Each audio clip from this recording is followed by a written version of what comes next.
السلام علیکم۔ اگر آپ کے سامنے وہ راز کھول جائے جو صدیوں سے زمین کے نیچے دفن ہے، کیا آپ سننے کی ہمت رکھتے ہیں؟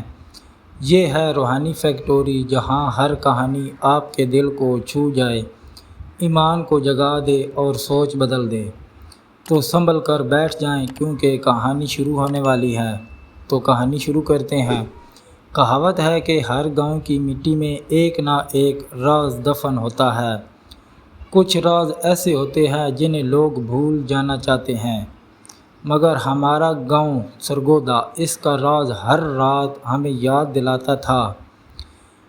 گاؤں کے مشرقی کنارے پر ایک پرانا ٹوٹا ہوا کنواں تھا، مٹی سے بھرا، کائی جمی ہوئی اور اوپر لکڑی کی بھاری ڈھکن رکھا ہوا۔ بزرگ ہمیشہ کہتے، اس کنویں کا ڈھکن کبھی نہ ہٹانا، ورنہ مصیبت تمہارے گھر کا راستہ تلاش کر لے گی۔ بچپن میں سمجھتا تھا یہ صرف بچوں کو ڈرانے کی کہانی ہے، لیکن یہ سوچ اس رات بدل گئی، وہ رات جو آج بھی میرے خوابوں میں آتی ہے۔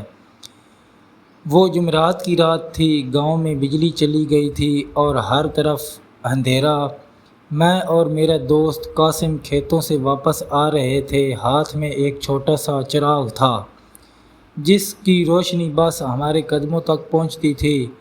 ہم نے قریب سے گزرنے کے لیے شارٹ کٹ لیا، وہی راستہ جو کنویں کے پاس سے جاتا تھا۔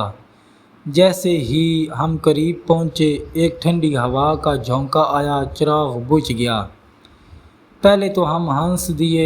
قاسم نے کہا، ارے یہ بھی کوئی بات ہے، ہوا تھی، چراغ بجھ گیا بس۔ مگر اگلے ہی لمحے ایک بھاری، گہری اور ڈراؤنی آواز گونجی، تم لوگ یہاں کیوں آئے ہو؟ ہم دونوں جم گئے۔ آواز اتنی قریب تھی جیسے کوئی ہمارے کان میں بول رہا ہو، مگر چاروں طرف کوئی نہ تھا۔ قاسم نے دھیمی آواز میں کہا، یہ کسی نے کہا۔ میں نے جواب دیا، شاید کوئی مذاق کر رہا ہے۔ لیکن پھر ہم نے دیکھا کنویں کا ڈھکن سے ہلکی ہلکی روشنی نکل رہی تھی۔ وہ روشنی تیز ہونے لگی اور ایک دھندلا سا چہرہ اس روشنی میں ابھرا، آنکھیں سرخ انگاروں کی طرح، چہرہ کالے دھوئیں میں لپٹا ہوا اور ہونٹوں پر ایک عجیب مسکراہٹ۔ میں صدیوں سے قید ہوں، لیکن زیادہ دیر نہیں، میں زبان خشک ہو گئی۔ قاسم کانپتے ہوئے بولا، آپ کون؟ وہ بولا، میں کبھی تمہاری طرح انسان تھا، ایک عالم، لیکن میں نے طاقت کے لیے جنوں کو قید کرنا شروع کیا۔ ایک دن میں نے جن بادشاہ کے بیٹے کو قید کرنے کی کوشش کی، وہ مجھ پر غالب آ گیا اور بدلے میں مجھے جن بنا دیا، اس کنویں میں قید کر دیا، یہاں تک کہ کوئی لالچی انسان مجھے آزاد کرے۔ میں تمہیں وہ دولت دے سکتا ہوں جس کا تم نے خواب بھی نہیں دیکھا، بس یہ ڈھکن ہٹا دو۔ قاسم کی آنکھیں چمک اٹھیں، اس نے میرے ہاتھ دبایا۔ یار، یہ موقع ہے، سوچو، اگر ہمارے پاس سونا، محل، سب کچھ آ جائے تو۔ میرے کانوں میں اماں کی بات گونجی، بیٹا، شیطان ہمیشہ میٹھی الفاظ میں زہر دیتے ہیں۔ میں نے قاسم کا ہاتھ کھینچا، یہ دھوکہ ہے۔ ہم نے کلمہ پڑھنا شروع کیا، لا الہ الا اللہ محمد الرسول اللہ۔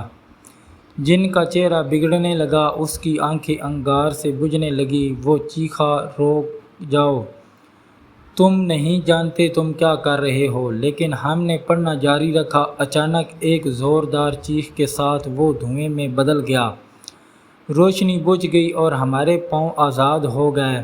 اگلے دن ہم گاؤں کے بزرگ کے پاس گئے اور ساری بات بتائی۔ وہ مسکرائے اور بولے، بیٹا، یہی اس کا راز تھا، وہ صرف ایمان کو کمزور کرنے کے لیے اپنی کہانی سناتا ہے۔ جو سن کر لالچ میں آ جائے، وہی اس کا قیدی بن جاتا ہے۔ تم لوگ بچ گئے، اللہ نے تم پر کرم کیا۔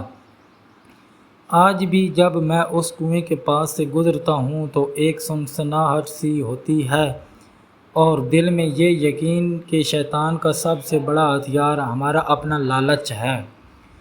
دنیا کی ہر چمکتی چیز سونا نہیں ہوتی اور لالچ انسان کو وہاں لے جاتا ہے جہاں واپسی ممکن نہیں۔ روحانی فیکٹری میں خوش آمدید۔ یہ تھی آج کی سبق آموز کہانی۔ اگر آپ کو پسند آئی ہو تو لائک اور سبسکرائب کرنا نہ بھولیے۔